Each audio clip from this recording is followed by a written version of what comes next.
रसता तक रही है आपका बीमार की चौखट। मेरे हुसैन जाने की तैयारी करने लगे करबला के मैदान की। हजरत ज़ैनब आ गए। भैया जी तवज्जो करो मेरे बच्चे, देखो बेगौरी ना करो। बड़ी मेहनत से एक एक मौजू को तैयार किया जाता है, बड़ी किताबें पलटनी पड़ती हैं, तब जाकर के हम इस लायक होते हैं तुम्हारे सामने बात कर सके। अगर इस बीच कोई बंदा अगर बात करेगा तो शायद मुझे कब्र तक तकलीफ होगी कि मैं अपनी दिल की बात तुम्हारे दिल में क्यों ना उतार सका। तवज्जो है आप लोगों की? जरा कह दें या हुसैन। हाँ बस तवज्जो करें।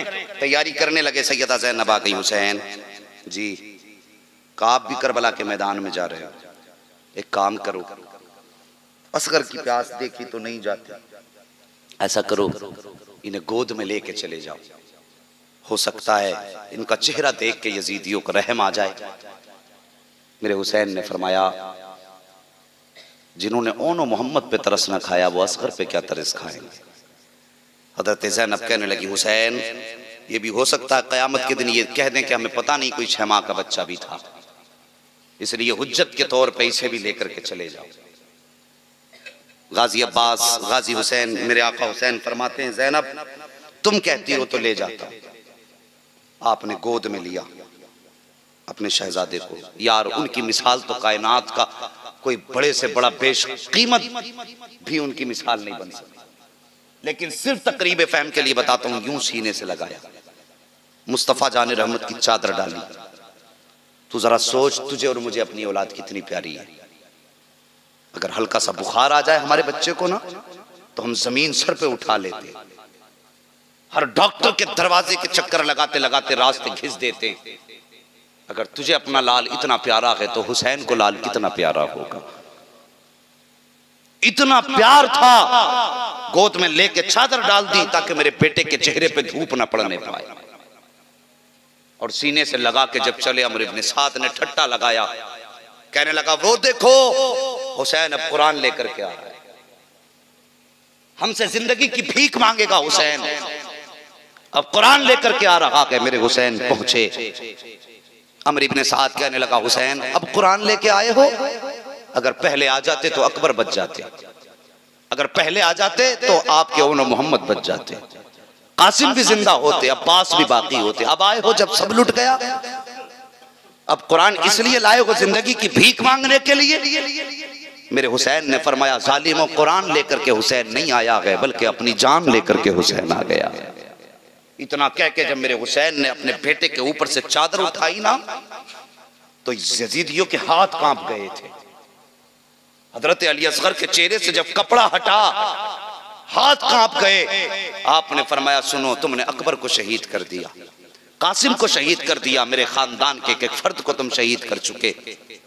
आओ हुसैन करीम इब्ने करीम है, मोहलत देता हूं, मेरे असगर को एक घूंट पानी का पिला दो, मैं तुम्हें सारे खून माफ कर दूंगा।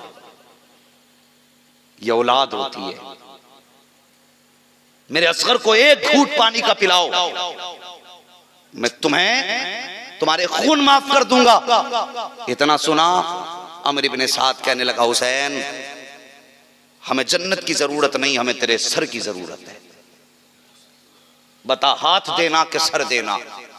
मेरे हुसैन ने फरमाया अगर यही बात है तो हुसैन सर तो दे सकता है, नाना के हाथ में दिया हुआ हाथ नहीं दे सकता। अभी बात चल ही रही थी, इशारा किया हुरमला को अमर इब्न साद ने, निशाना बड़ा अच्छा था इसका, का तीर चला ताकि हुसैन की गोद का आखिरी चिराग भी बुझ जाए। जानते हो तीर का कद बड़ा था, असगर का कद छोटा था। तीर का वजन ज्यादा था, असगर का वजन कम था। हुरमला ने जब अपनी कमान में तीर चढ़ाया वो दूर तनाबे से लग के हजरत सकीना देख रही थी। जैसी उसने निशाना लगाना चाहा हुसैन के पीछे खड़े होकर के गोद में लिए थे, यहां गर्दन थी हजरत अली असगर की और इधर हुरमला खड़ा था। उसने निशाना लगाया, हाथ कांपे,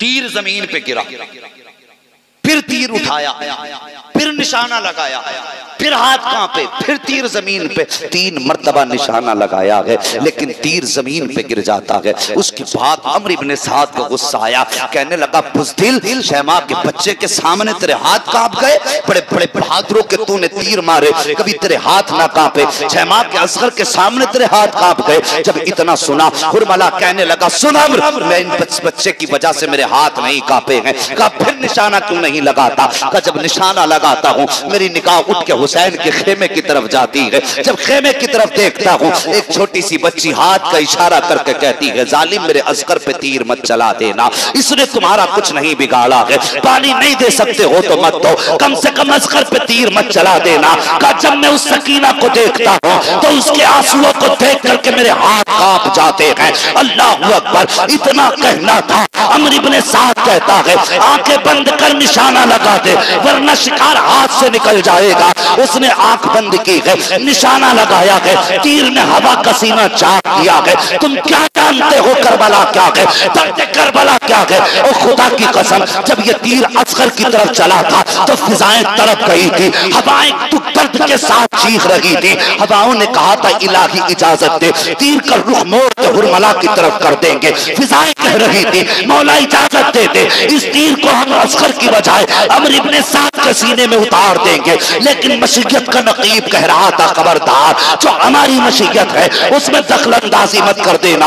अल्लाह अकबर, तीर हवाओं का सीना चीरता हुआ आया है, हजरत इमाम के बाजू को पार किया, हजरत अली असगर के हुलकूम के पार हो जाता है। शैमा के बच्चे का बिसात क्या होती है, उसका वजूद क्या होता है, वो यार बताया ये जाता है। तीर की अलग अलग किस्में होती है, कुछ तीर वो होते थे जो कबूतर और परिंदों के लिए बनाए जाते थे, कुछ तीर वो होते थे कि जो खरगोश वगैरह के लिए बनाए जाते थे, कुछ तीर वो होते थे जो हिरन के लिए बनाए जाते थे। और यार ये तीर वो था जो हिरन के लिए बनाया गया था। अल्लाह अकबर, इतना जहरीला तीर, इतना सख्त तीर था, हजरत अली असगर के हुलकूम के पार हुआ है। एक झटका लिया गया असगर ने और हमेशा के लिए दुनिया को खैराबाद कहा है। मेरे हुसैन ने यूं बेटे का चेहरा देखा, उसके बाद शहजादे के खून को अपने बदन पे मला है और बेटे को जमीन पे रखा, रुख किया मदीने की तरफ। कहते या रसूल अल्लाह, आपने हुसैन पे एक बेटा कुर्बान किया था, आज हुसैन ने आपके नाम पर पूरा खानदान कुर्बान कर दिया। सुभान अल्लाह, सुभान अल्लाह, क्या बात है। ये करबला के साहिब मेरे हुसैन ने शहजादे को उठाया। बातें तो बहुत हैं, मुख्तसर सुनिए। उठा करके खेमे की तरफ लाए ना तो फिर चादर थी नाना की। देखा कोई हरकत असगर में नहीं है। हजरत सकीना दौड़ के आ गई, बाबा मेरा भाई मेरी गोद में दे दो। मेरे हुसैन ने शहजादी की गोद में बेटा दे दिया। हजरत सकीना ने गोद में लिया, कभी इधर जा रही है कभी उधर जा रही है। सैयदा ज़ैनब आ गई, बेटी क्या कर रही हो? फरमाती फूफी आज कई दिन के बाद मेरा असगर सोया है, मैं इसको इसलिए लेकर के घूम रही हूँ कि मेरी असगर की आंख ना खुल जाए। इतना मेरे हुसैन ने सुना, आंखें बरस रही थी।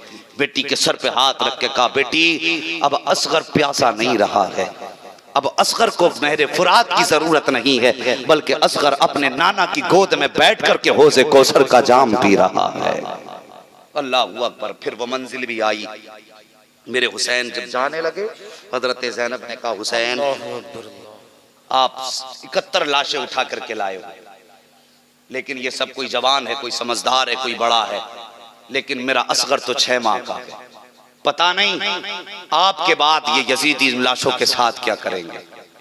ऐसा करो हुसैन, कम से कम आपने अभी तक किसी की कब्र नहीं बनाई है, अपने असगर की कब्र अपने हाथों से बना दो। कोई खेल ना था बेटे की कब्र बनाना, कोई तमाशा नहीं था। मेरे हुसैन ने इतना सुना, शहजादे को गोद में लिया, कहां लेके जाते? खेमे के पीछे आए। और तारीख में यार किसी बाप ने बेटे की कब्र ऐसे नहीं खोदी होगी जैसी मेरे हुसैन ने करबला में अपने असगर की कब्र खोदी थी। अपनी चादर में लपेट के जमीन पे रखा, अपनी तलवार से कब्र खोदना शुरू की, गड्ढा करना शुरू किया। जब गड्ढा हो गया, मेरे हुसैन ने एक बार हाथ रखा जमीन पे, गर्म थी जमीन। उसके बाद आपने फरमाया जमीन मेरा असगर आ रहा है, खबरदार ख्याल करना मेरा असगर आ रहा है। अगर संभाल सकते हो तो संभालो, सुनो करबला क्या है। उसके बाद आपने शहजादे को उठाया। ओ यार, बेटा तो बेटा ही होता है।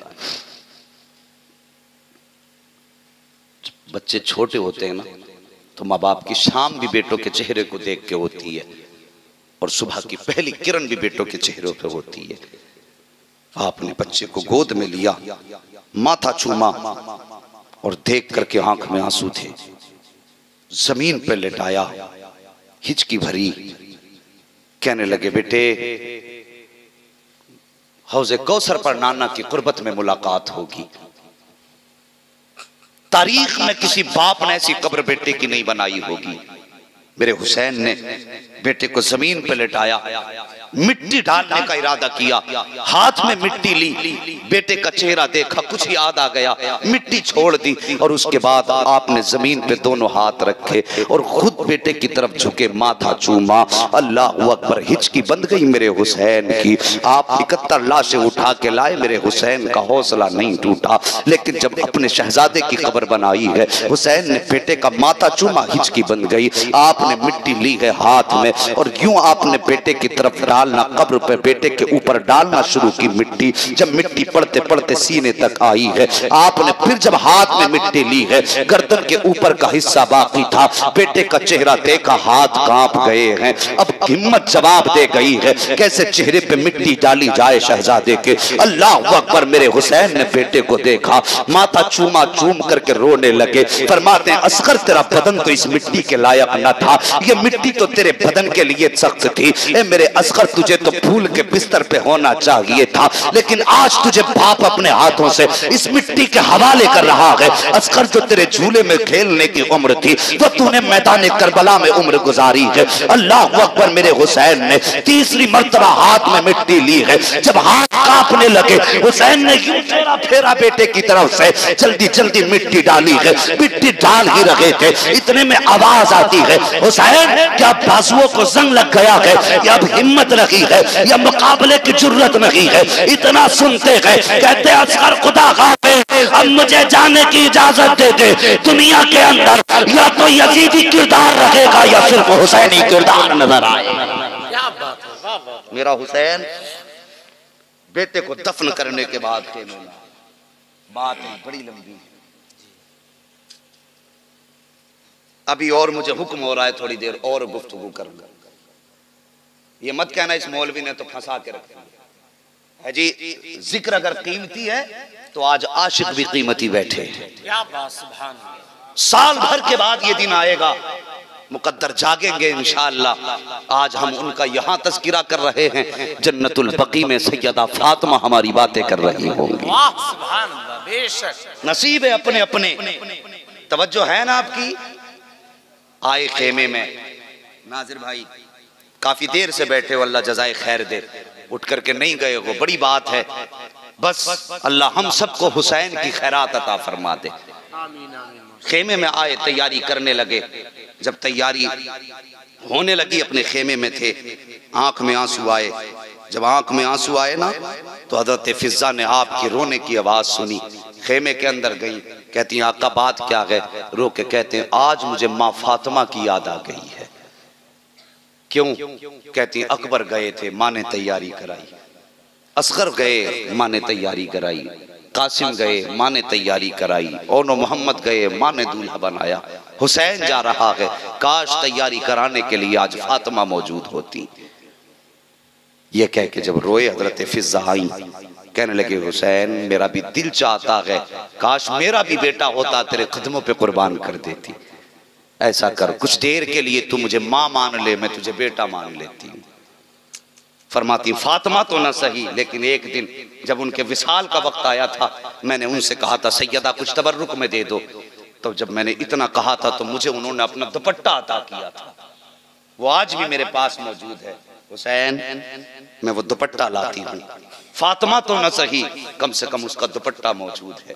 मेरे हुसैन ने माँ का दुपट्टा लिया, चूमा, सर पे रखा, मैदान करबला के लिए तैयार हुए, सवार हो गए सवारी पे। मुख्तसर ये आप मुर्तजिज घोड़े पे बैठे।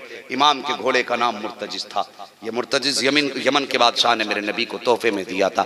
हुजूर ने फिर ये घोड़ा तोहफे में हजरत अली को दिया था। हजरत अली के पास दो घोड़े थे, एक घोड़ा हजरत हसन के हिस्से में आया, दूसरा घोड़ा हुसैन के हिस्से में आया। जो हसन के हिस्से में आया वो और था, जो हुसैन के हिस्से में आया वो मुर्तजिज था। इसकी खासियत ये थी, जब इसको इशारा होता था ये हवाओं से बातें करने लग जाता था। जानते हो, जब मेरे नबी हजरत हलीमा सादिया की ऊंटनी पे बैठे, बड़ी कमजोर थी, हुजूर के कदम लग गए, वो हवाओं से बातें करने लग गई थी। गोया वो कहती थी, लोगों मैं मुकद्दर पे नाज क्यों ना करूं, आज मेरे ऊपर नबियों का इमाम बैठा हुआ है। लेकिन जब मुर्तजिज पे हुसैन सवार होते थे, ये हवाओं से बातें करता, कहता था, लोगों आज मेरे ऊपर वो बैठा है जो नबियों के सरदार के कंधे पे बैठा करता था। लेकिन आज खिलाफे उसूल कर दिया इसने। हुसैन बैठ गए, एड़ लगाई, लगाम खींची, घोड़ा नहीं बढ़ा। दूसरी मर्तबा, तीसरी मर्तबा, बात का बढ़ाना क्या, 11 मर्तबा आपने एड़ लगाई, 11 मर्तबा, लेकिन घोड़ा अपनी जगह से आगे नहीं बढ़ा। आपने जब देखा नहीं बढ़ा, मेरे हुसैन बड़े खुददार हैं, आपने जो जीन होती है उसमें पैर रखने के जो खाने होते हैं, पैर निकाला और निकालने के बाद कहते हैं, मुर्तजिज मालूम है तू जानवर हो के 3 दिन से प्यासा है, तुझे भी 3 दिन से कुछ नहीं मिला है। कहते हैं, ले सुन, अगर तुझे परेशानी है तो हुसैन तुझे इजाजत देता है, चाहे तो नहरे फुरात चला जा, जाके अपनी प्यास बुझा ले, चाहे तो मुल्क शाम चला जा, चाहे तो मक्का चला जा, चाहे मदीना शरीफ चला जा, तेरी मर्जी है, जहां चाहना है चला जा। ये कह के आपने जब पैर निकाला ना जीन से, घोड़े की चीख निकली, रो के कहता, हुसैन नाना का वास्ता मुझसे नाराज ना हो, हुसैन नाना का वास्ता नाराज ना हो, बात प्यास की नहीं है, हुसैन मेरी प्यास तेरे अकबर से ज्यादा तो नहीं है, हुसैन मेरी प्यास तेरी ज़ैनब से ज्यादा तो नहीं है। कहा फिर चलता क्यों नहीं है? तब मुर्तजिज ने कहा था, मेरे आगे मुश्किल घड़ी आ गई है। कहा कौन सी घड़ी है? कहा प्यास ने रोक रखा है या भूख कदम नहीं बढ़ने देती। कहते 3 दिन हो गए हैं, न प्यास का एहसास है न भूख का एहसास है, आप प्यासे रहो तो मुझे कैसे प्यास लग सकती है? आपके बच्चे भूखे रहे, मुझे कैसे भूख का एहसास हो सकता है? कहा चलता क्यों नहीं? तब मुर्तजिज ने कहा था, हुसैन मुड़ के जरा खेमे की तरफ तो देखो, आपकी शहजादी सकीना खड़ी है, जो हाथ का इशारा करके कहती है, मुर्तजिज मेरे बाप को अभी न लेके जाना, मुझे अपने बाप का माथा चूमना है, एक बार मुझे बाप का मुंह चूम लेने दे, उसके बाद जहां चाहे लेकर के चला जाना। इतना कहा मुर्तजिज ने, मेरे हुसैन ने खेमे की तरफ देखा, हजरत सकीना इशारा करके कह रही थी, बाबा एक बार आ जाओ। मेरे हुसैन फरमाते हैं, सकीना क्या चाहती हो, क्या मुझे रोकोगी? जब इतनी बात कही थी तो हजरत सकीना ने कहा था, बाबा अकबर गए मैंने रोका न था, कासिम गए मैंने रोका न था, अब्बास गए मैंने नहीं रोका था, आपको भी नहीं रोकती, लेकिन बेटी हूँ बाबा, जी चाहता है आज आखिरी बार आपका माथा चूम लूं। इतना कह के सकीना ने इशारा किया है। मेरे हुसैन ने सवारी कर रुख किया खेमे की तरफ। दिल में ख्याल आया हुसैन के, आज अपनी बेटी को दिल भर के प्यार करूंगा, आज के बाद सकीना से मुलाकात नहीं होगी। ये सोच करके हुसैन ने सवारी को बढ़ाया है। जब करीब पहुंचे हैं, सवारी से नीचे उतरे हैं, यूं बाजू फैलाए आपने बेटी की तरफ। हजरत सकीना बेटी हैं, रो के कहती हैं, बाबा ये तकलीफ ना उठाइए, सुबह से 71 लाशें उठा चुके हैं, आप बाजू फैला करके गोद में उठा करके मेरी वजन की तकलीफ कैसे गवारा करेंगे? बाबा मैं बेटी हूँ, अगर बड़ी होती तो ये तकलीफ ना देती। का बेटी कौन सी तकलीफ? हजरत सकीना कहती, बाबा ऐसे झुक जाइए जैसे नमाज में रुकू किया जाता है। क्या करोगी? का बाबा तेरा चेहरा चूमना है। अल्लाह अकबर। बेटियां होती हैं, जब बाप परदेश जाया करते हैं तो हाथ लगा के खड़ी हो जाती हैं, कहती बाबा जाने नहीं दूंगी। कितने पहला फुसला के जाते हो। और यार कभी बच्चे रोते हुए छोड़े हो तो पता चले औलाद का दर्द क्या है, कभी बच्चों को तड़पता छोड़ा हो तब पता चले औलाद का दर्द क्या है। अल्लाह अकबर। सकीना ने कहा था, बाबा आप रुकू की हालत में आ जाइए। मेरे हुसैन हालत रुकू में आए हैं। जैसी हालत रुकू में आए हैं, बेटी ने बाप का माथा चूमा है, हुसैन खामोश है। दाना रुखसार चूमा है, हुसैन खामोश है। बाया रुखसार चूमा है, हुसैन खामोश है। बाप के लबों को चूमा है, हुसैन खामोश है। बाप के गले को चूमा है, हुसैन खामोश है। आखिर में जब बेटी ने बाप के सीने को चूमा, हुसैन बर्दाश्त न कर सके। फरमाते सकीना इतना प्यार क्यों कर रही हो? आज इतने प्यार की वजह क्या है? अल्लाह अकबर। जब इतनी बात कही थी हजरत सकीना की आंख में आंसू आए, कहती हैं बाबा मैंने आपके माथे को चूमा, वो मेरा बोसा नहीं था बल्कि आपके नाना मोहम्मद रसूलुल्लाह का बोसा था। आपके दाने रुखसार को चूमा, वो भी मेरा बोसा न था बल्कि वो सैयदा फातिमा ज़हरा का बोसा था। मैंने आपके बाएं रुखसार को चूमा, वो अली का बोसा था। आपके लबों को चूमा, वो चचा हसन का बोसा था। कहा बेटी फिर तूने गला क्यों चूमा? कहा बाबा जो गला चूमा है वो मेरा बोसा था। जब इतना कहा है ये कह के सकीना रुक जाती है। हजरत हुसैन फरमाते हैं बेटी यहाँ तक तो समझ में आ गया, मगर तूने सीना क्यों चूमा है ये और बता दे। हजरत सकीना कहती है बाबा मत पूछिए, बर्दाश्त न कर पाओगे। कहा बेटी बता तो सही। कहा बाबा अगर बर्दाश्त कर सकते हो तो सुनो, मैंने जो गला चूमा है वो मेरा बोसा था, और जो सीना चूमा है तेरी उस बेटी का बोसा है जो करबला में तेरा इंतजार करती हुई आज भी रास्ते तक रही है। अल्लाहू अकबर। इतना सुना हुसैन फरमाते सकीना तुम्हें ज़ैनब तुम्हें सुगरा का ख्याल कैसे आया? फरमाती बाबा रात को जब आप और अकबर बातें कर रहे थे मेरी आंख लगी, ख्वाब में आपकी मदीने वाली बेटी आई थी और उसने कहा था सकीना शाम के वक्त जब बाबा जाएंगे तो याद रखना वापस नहीं आएंगे, तू सबके बदले का प्यार करेगी, अपनी सुगरा को मत भूल जाना।